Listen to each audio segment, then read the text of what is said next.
The views and opinions expressed by the hosts and the guests do not reflect those of the show, the management, and the company.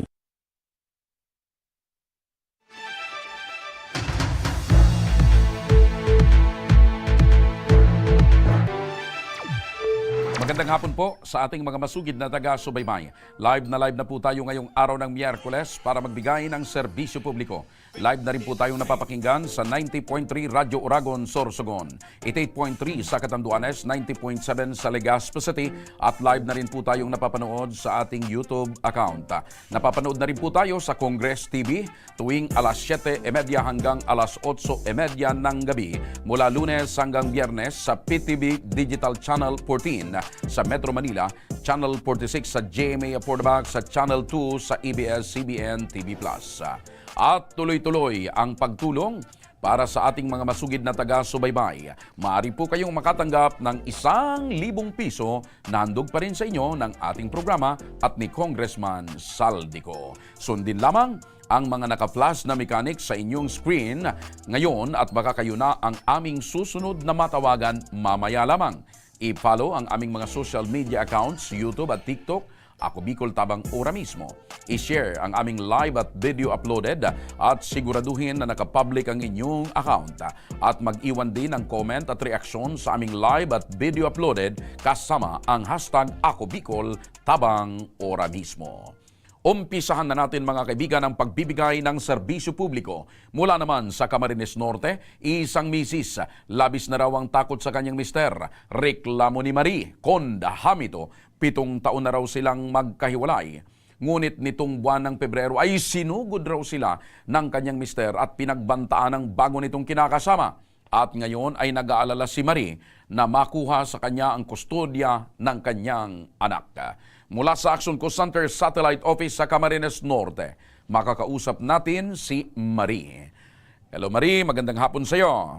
Magandang hapon po, sir. Oy, kumusta ka ngayon? Ito po, masyado pong kinakabahan at na medyo may takot po sa mga pambabanta po ng una kong asawa. Mari mo bang maikwento sa amin bakit humantong sa hiwalayan ang relasyon nyo ng dati mong asawa? May hindi na po kaming pagkakaintindihan, sir. Kasi unang-una po, okay naman po kami. Pagkaanak ko po kay baby. Tapos, pag-abot po nung nagkasakit na po si baby at nagka-baby na din po kami, hindi na po siya sa pamilya. Lagi po siyang lasing. Pag sinasabihan ko po, lalo na po nung na-hospital po ang anak namin at kakalabas lang, sabi ko po, kunin niya po yung baby namin at may sakit din po ako. Doon po siya nagwala na po at sabi niya po sa akin, ako daw po ang kumuha. At nasabihan ko po siya ng masakit.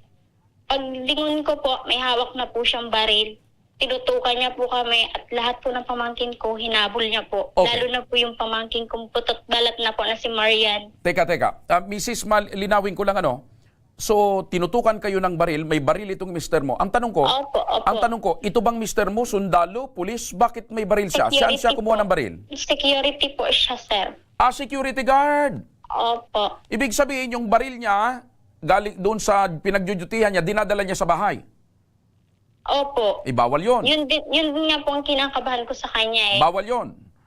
Oo. Tapos po, hinabol niya po ng baril yung mga pamangkin ko at pagbalik niya po, binalikan niya po ako at tinapon niya lahat po ng gamit at tinutukan niya po kami ng baril na mag-ina. Nako. Baby pa po nun si baby. Kaya sabi ko po sa kanya, patayin niya na lang po kami kaysa po sa pagdudusang grabe na nararanasan namin sa kanya. Okay. So, nagkahiwalay kayo. Sinong nakipaghiwalay? Ikaw na ba ang nagdesisyon na humiwalay sa dati mong mister?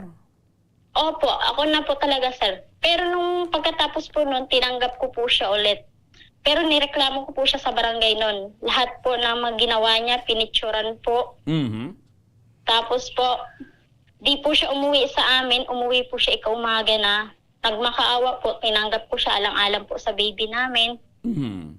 Okay. Tapos, Matanong ko lang, kasi sabi mo nga, marami ka ng eksperyensya na hindi maganda dito sa dati mong mister. Opo. Kung ilalarawan Lagi mo, po akong sinasaktan. kung ilalarawan mo itong mister mo, anong klase siyang mister? Kasi siyempre, nung una na in love ka rin sa kanya. Minahal mo din siya, di ba? Opo, kaya Okay. nga po, nung nakulong po siya, halos parang hindi ko na po maano ang anak namin. Sa lungkot po, iyak po ako ng iyak. Halos para na po kami pulubi sa BGMP, nagmamakaawa. Lahat po namin ginawa, halos yung pulis nga po naawa sa amin, binibigyan po kami ng pera. Okay. So, kung ngayon, tatanungin kita, anong klase kung ilarawan mo itong dati mong mister? Anong klase siyang tao? Halos para po siyang, di ko po maintindihan ang ugali niya po. Okay. 7 taon na kayong magkahiwalay, binabanggit mo. Okay. Hiwalay na kayo sa isa't isa. Opo. So may Nag-usap mga po kami kanya-kanya na rin ba kayong kinakasama? Meron na po, parehas po kami. Okay. So ikaw may kinakasama ka na rin bago. May anak ka na ba diyan sa bago mong kinakasama? Wala po. Itong dati mong mister may kinakasama na rin. Meron din po. Okay. Itong binabanggit na pagsugod ng dati mong mister, kailan ito nangyari? Ngayong February 12 po, parang February 12. subaybay lang po siya, subaybay lang. Kasi Okay. po yung asawa ko po, na ngayon, nagtatrabaho po siya, lahat niya po nirarakit para nga po sa amin. At may okasyon nga din po ang baby ko sa kanya. Pagka February 13 po, bumalik po siya. Doon na po siya bumalik, lasing po. Pinwelyuhan niya po ang asawa ko, tapos yung parang binatukan niya po. Okay. Tapos, tinanong niya daw po yung asawa ko kung kaya. Ang sagot naman po ng asawa ko ngayon, sabi niya, kakayanin kita. Pero hindi po siya pinag-anuhan po kasi nga po lasing siya. Okay. So, Tapos okay. So, bago ba yung panunugod, meron ng mga nagkakausap pa ba kayo nitong dati mong mister? hindi na po. Kasi nagpauna po ako sa kanya eh. Okay. Kasi nga po yung So, May po. saan humantong yung panunugod ng dati mong mister? Ano po, sabi niya po sa akin, ipapakulong niya daw po kami ng kinakasama ko. Sabi ko, sige, ipakulong mo po. Kasal ba kayo nitong dati mong mister? Kasal po kami. Sa libreng kasal po. Okay. Pero siya ngayon may kinakasama na rin siya? Meron po. Okay. Yung anak ninyo, nasaan? Nasa iyo ba? Nasa akin po. Ilang taon na? 7 years old po. 7 years old. Okay. Ito bang dati mong mister nagbibigay ng sustento or nagbibigay naman para sa anak nyo? Nagbigay na po siya nung simulang May 15 po, pinauko po siya. Kasi pag ako nga po nung naghingi po ako sa kanya, sinugod po nila ako nung nagkaginakasama niya po. Tapos sinabihan nga po ako, mga ano daw po ang pamilya ko, masasakit pong salita. Tapos sinigaw-sigawan po nila ako sa maraming taong pukpok daw ako, puta daw po ako. Matindi. Matindi ang akusasyon. Ibig mong sabihin, hindi lang yung dati mong mister ang sumusugod sa'yo, pati yung kinakasama niya? Opo, kasama niya po yun eh. Nagpayag naman po ako sa kanya na kung isasama niya si Bibi at bibilhan nga po ng damit sa Girl Scout, sila lang mag-ama. Pero kasama po yung kabit, hindi po ako pumayag. Sabi ko, usapan natin, usapan. Dapat po, nakisunod siya sa usapan namin. Okay. Doon na po, ano na po yung usapan namin, naggulo-gulo na po, halos madaming taon na nga po sa amin nakakita. Okay. Pinag-anuhan na po ako ng babae, kaya nga po nagpa-medical po ako nun sa provincial eh. Okay. So, ngayon, matapos na sugurin kayo at kwinelyuhan yung asawa mo ngayon, ano ang ikinakatakot mo or kinakatakutan mo na posibleng mangyari ayon sa nadarama mo or naiisip mo? Baka po bumalik, lasing na naman, magwala na naman po or patay na po kami. Nung pagsugod ba ngayon, may dala na namang baril? Hindi ko naman po sir napansin kasi lasing po siya sobra. Oh. Sinigaw-sigawan niya nga po ako at tinanong ko siya, sir, ano ba ang problema mo, Jeffrey? Okay. So, sa tuwing pupunta dyan, Ano lasing. ang problema mo, Jeffrey? Okay. Kasi nga, Okay. punta ka na naman. Ang sabi niyo po sa amin, wala daw po akong pakialam, tumigil daw po ako. Kaya po, nagpunta po ako dun sa tapat namin, pulis po yun. Oo. Naghingi po akong contact ng police station nga po dito sa Dait. Ito bang dati mong mister nakatira malapit lang dyan sa inyo o malayo? Opo. Ang sabi po ng kapatid niya at kachat ko po, wala na daw po sa Mangkamagong at pinaalis nga po kasi lasinggero nga po ito. Pag lasing po ito, nawala po talaga. Okay. Nagtira na po sa Angas. So, itong dati mong mister, hindi mo na ito nakakausap? Hindi na po. Contact Okay. na lang po sa mga kapatid niya. Yun na lang po. Pagkatapos naman ng panunugod na ito, ano ngayon ang sabi o reaksyon at ano ngayon naman ang ginawang hakbang ng kinakasama mo ngayon? Wala naman po, di naman po siya naimi. Kaso, tatakot po ako kasi may sakit din po yung kinakasama ko ngayon. Lagi na po siyang inaatake. Siyempre po, na-stress na din po, di po sa akin sinasabi. Okay, okay. So, yan pala ang sitwasyon, ano? At talagang medyo matindi. Dahil, yun nga, ang kinakatakot mo dahil sa tuwing nalalasing or tuwing lasing, pumupunta dyan sa inyo, may pananakot. Opo, napatigil lang po siyang ilang buwan, balik na naman po. Okay. Buti na lang hindi pinatulan nung kinakasama mo. Hindi naman po ito napatol eh. Okay. Tapos, napagpasensyahan niya. Opo. Okay. Ang sabi nga po sa police station nung nagpunta po kami, yung asawa ko na daw po ngayon, nagharang doon nga po sa asawa kong una. Mhm. Yung asawa ko po ay halos dugyot po, puro buhangin po. Paano po siya susugurin na siya ang pumunta doon, lasing na lasing? Mhm. Okay. So, Marie, sinusubukan namin ngayong tawagan ang dating mister mo.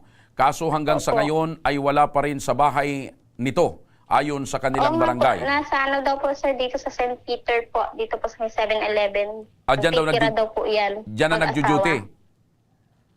So, security guard pa rin siya hanggang ngayon. Opo, opo. So, laging may baril, ano? Opo, yun nga po ang kinatatakot ko sir kasi wala po yung takot kahit po sa magulang niya. Kami pa po kayong hindi niya kaano-ano. Oh, okay. Kaya po, gabi-gabi na po kung di nakakatulog sa kakaisip ng ginagawa niya pong trauma sa akin. Okay. Yung nakapagreklamo ka na ba dyan sa barangay ninyo? Hindi po. Okay, kasi ganito, ang pinakamaganda niyan, itong ginawa sa iyo ng dati mong mister, i-report mo na rin dyan sa barangay at i-report mo na rin sa pulis. Kasi involved nga yung asawa mo na may baril lagi kasi security guard, no? Opo. Oo, dapat alam yan ng otoridad, alam yan ng pulis, alam din ng inyong barangay.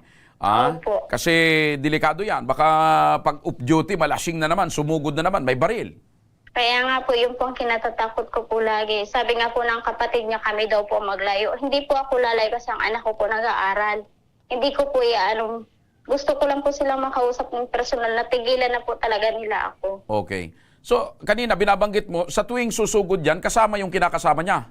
Nung nakaraan lang po, nung mga May 8 po. Kasi May 9 po ako napunta ng Pau eh. Okay. O, ganito na lang, Maria, no? Yung pong mga staff namin dyan mismo, ang aalalay at tutulong sa'yo. Kasi sa kasalukuyan, naidulog na ng aming staff yung problema mo sa pulis dyan sa inyong lugar. Kaso lamang, nasa mahalagang pagpupulong sila. Pero asahan mo na alalayan ka ng aming team at sasamahan ka ng aming team upang makapag-file ka ng formal na reklamo, no? Opo. Okay. Kumusta naman yung anak mong 7 years old? Sa mga panunugod na ito, apektado ba? Sobra po. Pag nakikita lang nga po siya, nanginginig-nginig na po si Bibi, kati-kati po ako. Okay. Kasi matagal na po kami nagsasama sa pubya pong ginawa niya. Kapag nakikita po namin, hindi po kami mapakaling mag-ina kahit ang anak ko, umiiyak po kung anong may nangyari So, sa amin. parang nagkakatrauma na rin yung anak mo? Opo, kasi may trauma na po nung baby pa po sa ginawa niya eh. Okay. Hayaan mo kasi idudulog na rin natin yan sa bawsi ng inyong barangay na handa naman daw tumulong at tumugon at hihingi tayo ng barangay protection order sa inyong barangay para masiguro natin ang inyong seguridad at hindi makakalapit itong iyong dating mister dyan sa bahay nyo. Ano? Opo, maraming salamat po, At sir. siguro pagbilinan mo na rin lang yung kinakasama mo ngayon na medyo mag-ingat-ingat. Ano? Kaya nga po. Okay. At nang sa ganun ay makaiwas kasi alam mo siguro pag nakakainom itong dati mong mister nanunumbalik sa alaala niya at baka hindi pa nakaka-move on ito, Marie, sa tingin mo? Tinanong na po siya sir sa police station po. Nung nagpunta nga po siya, sinugod niya po yung asawa ko. Tinanong po siya ni ma'am nung police po kung bakit pabalik-balik po baka hindi pa ako makalimutan. Sabi niya po, wala na daw po siyang pakialam. Wala na pala po siyang pakialam. Bakit nang gugulo? Oo nga naman. So, kung talagang totoong nakalimutan ka na niya, bakit babalik-balik pa siya at susugod-sugod pa, di ba? Halos napapaiyak na po ako sa ginawa niya noon kasi pagka umaga po, ni Bibi okasyon po sa school eh. Okay. Alam niya naman po ang buhay namin. Okay. Marie, makinig ka kasi nasa kabilang linya si Kagawad Josephine Ablay, ang bawsi officer ng Barangay Angas, Basod, Camarines Norte. Kagawad, magandang hapon po. Magandang hapon din po. Ay, Kagawad, Magandang hapon po, ito bang madam. si Marie ay nakapag-report na dyan sa inyong barangay tungkol dito sa panunugod ng dati niyang mister o ng kanyang ex? Wala pa po. Wala pa po. So hindi pa talaga nakakapag-report, ano? Opo. Pero kagawad, kilala niyo po ito si Marie? Hindi po. Hindi mo kilala. Yung Hindi niya, yung dati niyang mister, si Jeffrey, kilala niyo rin ba? Hindi din po. Okay. So, ano ang advice niyo ngayon? Dito sa Barangay Angas. So ano ngayon ang advice nyo kay Marie? Anong maganda niyang gawin, kagawad, para maaksyonan po ng inyong barangay itong ikinakatakot niya na sumusugod yung kanyang mister na isa pa namang security guard at paglasing at pinagdududahan or pinaghinalaan na sa tuwing pupunta doon ay may baril? Kailangan po niya sa DSWD na. Opo. Ano ho, kagawad? DSWD na po yan, DSWD. Ay bakit naman kagawad sa DSWD na? Okay. Hindi ba kagawad pwede itong tulungan at alalayan dyan sa barangay? Pwede rin po. Yan. Wag muna nating ipapasa kaagad sa DSWD, kagawad, kasi Marin, nakatira kayo sa Barangay Angas? Hindi po. Ay. Dito na po, sir, sa Dait po. At dito po nagtitira si baby. Sa Lagon po, Pork Press. Sa Basod, yung panunugod sa Basod nangyari? Dito po, sir, sa Lagon din po. Okay. So, nasa Dait na kayo ngayon, wala na doon sa Basod? Opo. Pero di po kami, sir, nagtira ng Basod. Nagtira po kami Basod sa Tuwaka po. Tapos Okay. sa bahay niya nga po sa Mangkamagong. Okay Pero po, sa okay Angas po. So at least klarado po. Kagawad, pasensya na, no? At kaya pala hindi nakapag-report diyan kasi nasa ibang lugar na. Salamat, kagawad, ha? Opo. Sige Apo. Okay. Marie, yaan mo at may staff kami dyan na mag-aasikaso sa inyo at tutulungan ka na makareklamo dyan sa barangay. Tinitirhan nyo. Anong barangay nga yan? Lagon, Pork Press po. Lagon, Purok 3. Sa Dait, Camarines Norte. Opo, sa likod po ng Roots Garden. Ayun, opo. At sasamahan ka rin namin sa pulis at mai-report natin yan kasi delikado yan. Security guard yung dati mong mister. Opo. Laging may baril Natatakot nga at po ako. paglasing. Okay. Okay po. So, Marie, ayan mo ha, alalayan ka ng aming team dyan. Huwag kang mag-alala at papawiin natin yan na takot na nararamdaman mo sapagkat hindi Opo, po pwede sir, itong kasi ginagawa ng dati mong mister. Opo, tuwing may kakatok po sa bahay namin, takot na takot po si Bibi na silip muna po sa butas. Talagang gumawa po yung anak ko ng butas para silipan. Opo. Hindi lang paghingi ng barangay protection order, kundi sana maireklamo rin natin ito at iba na ang epekto sa anak nyo nitong pananakot ng dati mong Mr. Opo. Marie. Okay? Lalo nga po pag nakikita po siya, nanginginig na po si Bibi, has iyak po ng iyak. Okay. Aalalayan ka ng aming team dyan, Marie. Thank Opo, you. sir, salamat po. Okay. Sa pagbabalik ng Ako Bicol Tabang Ora mismo, 3 buwang gulang na sanggol, komplikado ang sitwasyon dahil si hindi normal na laki ng kanyang utak. Ang pagtugon sa kanyang pangangailangan, abangan. At isang domestic helper sa Jordan na nagkaroon ng sakit sa bato, ora mismong nakauwi ng bansa. At para naman sa ating mga masugid na taga-subaybay, manatili lamang kayong nanonood dahil bago matapos ang aming programa, ay pipili kami ng isa sa inyo na mabibigyan ng 1,000 piso mula pa rin sa ating programa at kay Congressman Saldico. Kaya huwag kayong bibitaw dahil magbabalik pa ang Tabang ora mismo.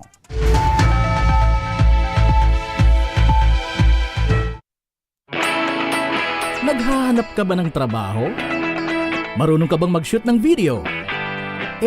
Mag-edit? Magaling ka ba sa social media? Willing ka bang matuto? Graduate ng journalism o may alam na sa media? Apply na dahil naghahanap kami ng videographers para sa Camarines Norte, Sorsogon, Camarines Sur, Catanduanes at Masbate. Ipadala ang inyong resume sa actioncallcenter@gmail.com at maging pinakabagong miyembro ng aming team. Tara na! Apply na!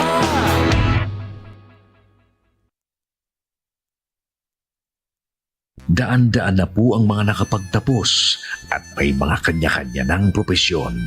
Sa kanilang pagpupunyagi, walang masidlan ang kanilang mga ngiti. Yun at sa Gabos, nagpapasalamat po ako sa AKB.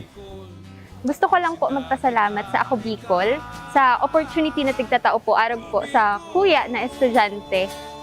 Dahil naandyan lang, katuwang lagi, Ako Bicol, katabang na, kasurug pa.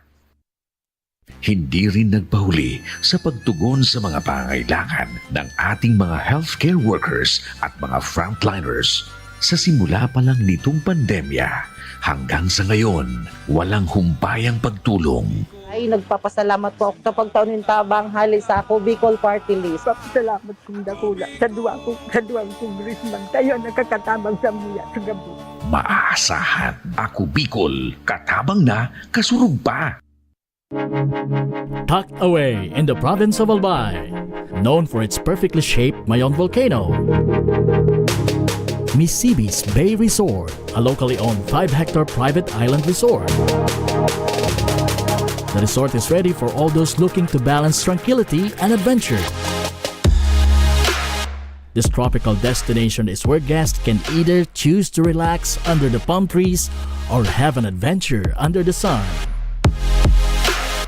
It features modern and luxurious rooms and villas, recreational facilities, and sophisticated services.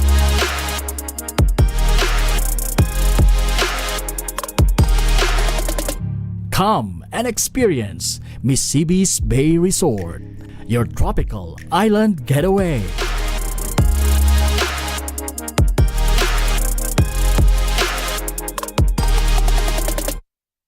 Problema sa tubig, agarang binigyang solusyon.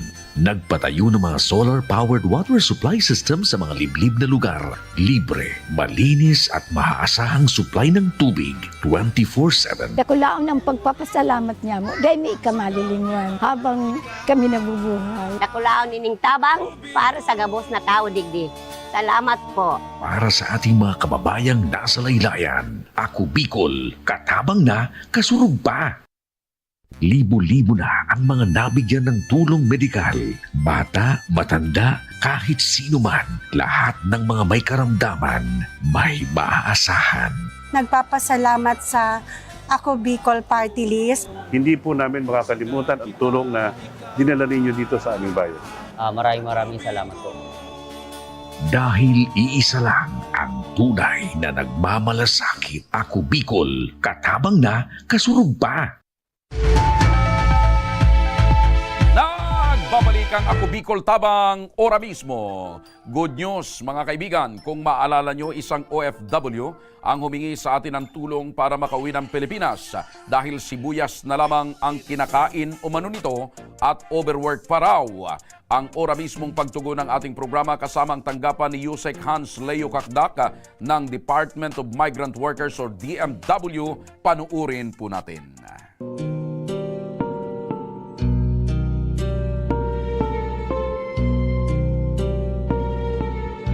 Ayaw po akong pansinin ng agency ko sa Pilipinas. Sinabihan pa po nila ako na dito na lang po ako mamatay.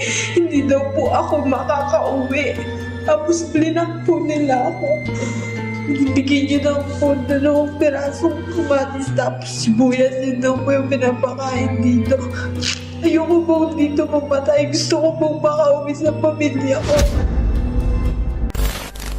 Tila ginawang hayop ang overseas Filipino worker mula Saudi Arabia na si Russell Carbonell, 24 na taong gulang mula Pangasinan, nang siya ay walang hamak na pinapakain ng sibuyas at kamatis ng kanyang amo at ng foreign agency. Overwork din umano si Russell, dahilan kung bakit ginusto na niyang umuwi ng bansa. Dahil sa kanyang sitwasyon ay agad na humingi ng tulong sa Ako Bicol Tabang ora mismo ni Congressman Saldico ang kanyang kapatid na si Rochelle Carbonell. Alam niyo po ba kung bakit ganito yung nangyari kay Russell doon sa Saudi? Nagtrabaho na po siya December 4, tapos 6 daw po yung alaga niyang bata doon. Sa kanya po lahat ng trabaho. 4:30 po ng madaling araw, gigising na po yung kapatid ko. Kakapilang po saglit. Di na po siya nag-aalmusal. Tapos 5 a.m. po ng umaga, diretsyo na po ang trabaho niya. Hindi po siya matutulog hanggat hindi po natutulog yung 6 na alaga niyang bata. Dagdag pa niya, itinago daw ng kanyang local recruitment agency na 6 na bata pa lang aalagaan ng kanyang kapatid pagdating sa Saudi Arabia. Bago ba umalis yung kapatid mo dito sa Pilipinas, alam niya na 6 na bata ang aalagaan niya at alam niya ba na all around ang magiging trabaho niya? Hindi po sinabi sa kanya po. Doon na lang po niya nalaman na 6 na po pala ang aalagaan niyang bata at sa kanya po lahat. 11 p.m. na po siya natutulog doon, wala na po siyang pahinga. Dahil daw sa hirap ng trabaho ni Russell ay nagkaroon na siya ng post-viral fatigue syndrome.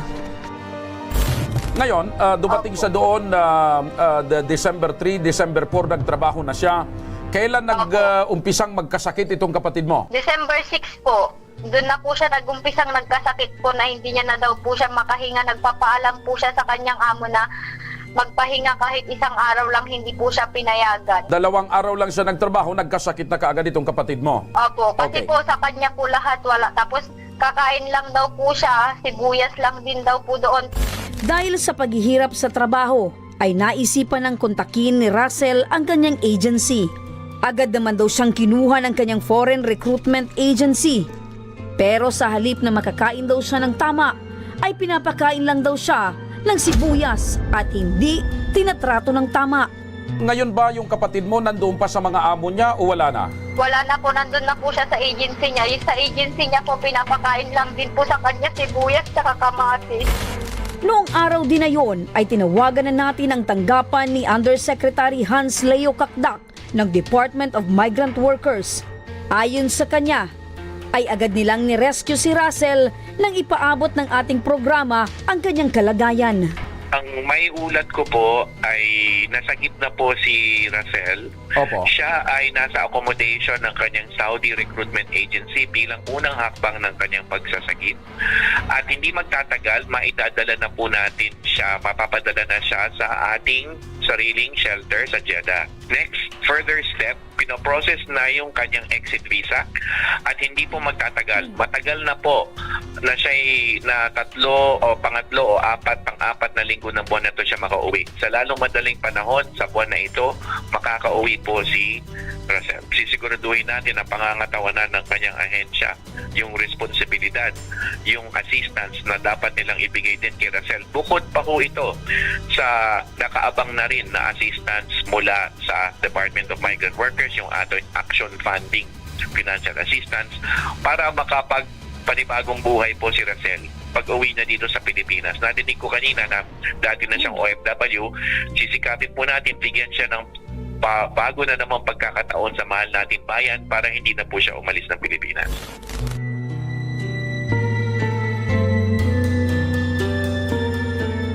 Maliban din sa tulong na binigay ng DMW na mapauwi agad si Russell, ay papanagutin din nila ang kanyang agency dito sa Pilipinas dahil sa pagiging irresponsable. Patatawag natin agency, papatawag natin ng parusa kung sila ay lumabag sa ating rules and regulations, lalo na yung responsibilidad na kalingain, aksyonan o tugunan ang anumang dinudulog ng pamilya sa kanila at yung ligtas na pagpapaupag-sagip at pag-uwi. Yan ay responsibilidad nila. Wala dyan yung responsibilidad na ibigay kung anumang benepisyo o sahod na hindi na ibigay sa kanya. Lahat po yan ay sisiguraduhin natin pangangatawanan ng ahensya niya. Emosyonal naman na nagbigay ng pasasalamat ang kapatid ni Russell na si Rochelle dahil sa wakas ay nakatanggap na ang kanilang pamilya ng magandang balita sa tulong ng Ako Bicol Tabang Ora mismo.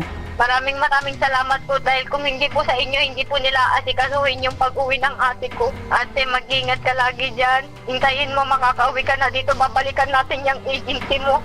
Hindi natin nahayaan yung ginawa niya sa inyo.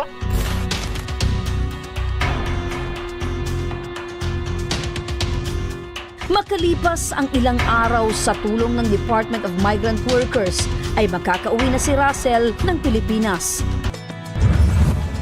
Sa araw ng kanyang pag-uwi, ay agad siyang inalalayan at sinundo ng aming team sa NAIA upang makabalik sa kanyang pamilya.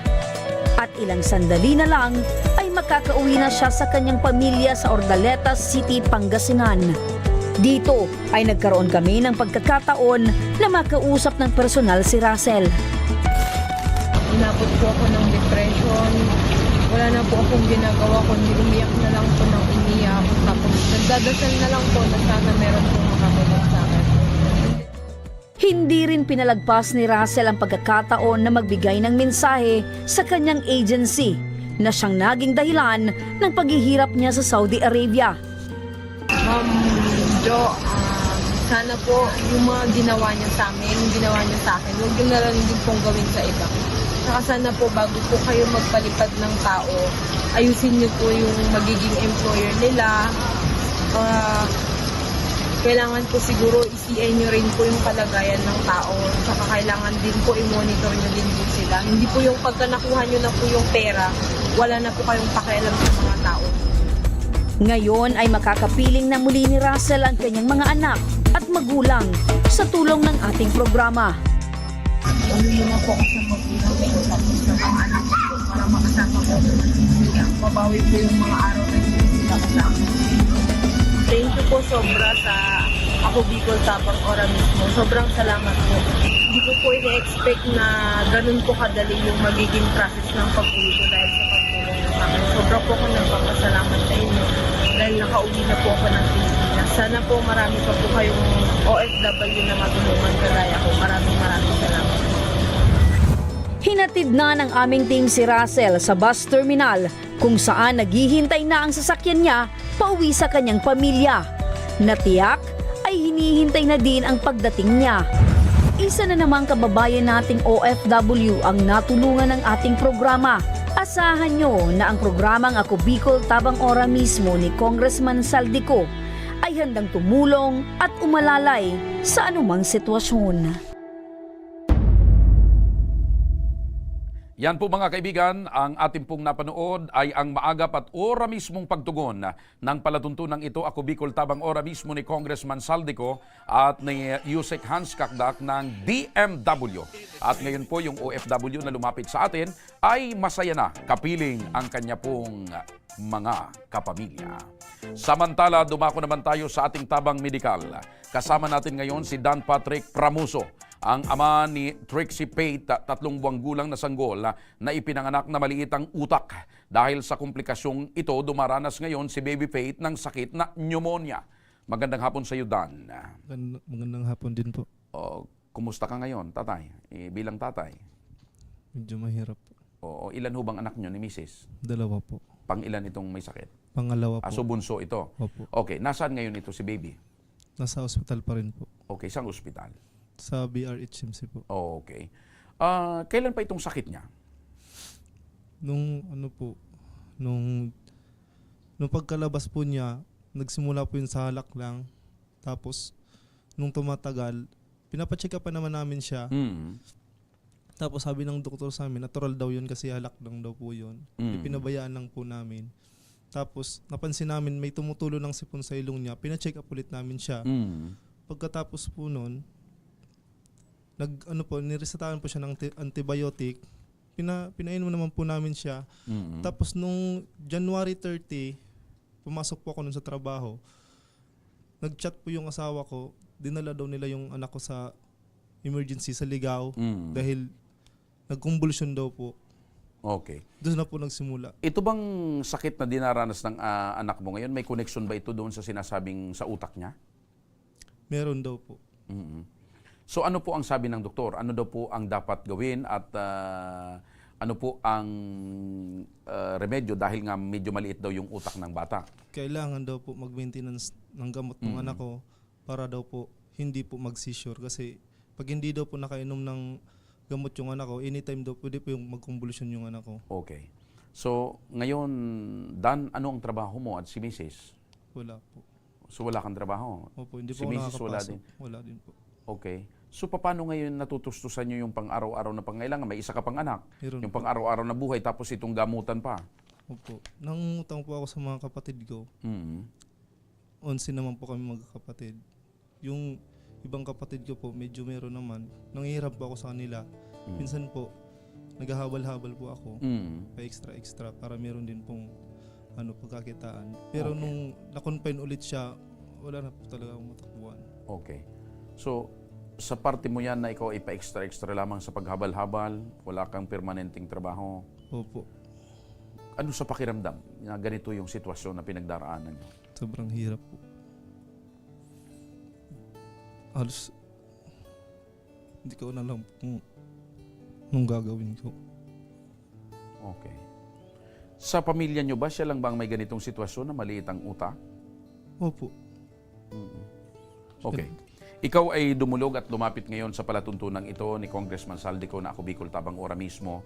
Ano ho ba ang pinakapangunahing pangangailangan na gusto nyo pong matugunan? Yung ano lang sana po, yung gamot ng anak ko, yung pang-maintenance ng gamot ng anak ko, kasi yung binigay sa amin na gamot ng BRGMC malapit na pong maubos. Iniisip ko kung saan po ako kukuha ng pambili. Tapos yung pang-araw-araw namin, tsaka yung diaper niya, yung gatas niya, kung saan ko kukunin. Okay. Kahit man lang po yun, sana yun. Okay. Para mabigyang solusyon ang iyong alalahanin, Dan, makakausap natin sa kabilang linya ng telepono ang magandang si Ma'am LB Sidenio, ang coordinator ng Ako Bicol Party List. Ma'am LB, magandang hapon.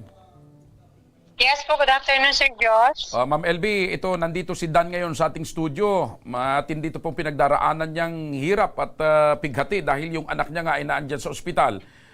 Ano ho bang maaring maitulong natin dito, Ma'am LB?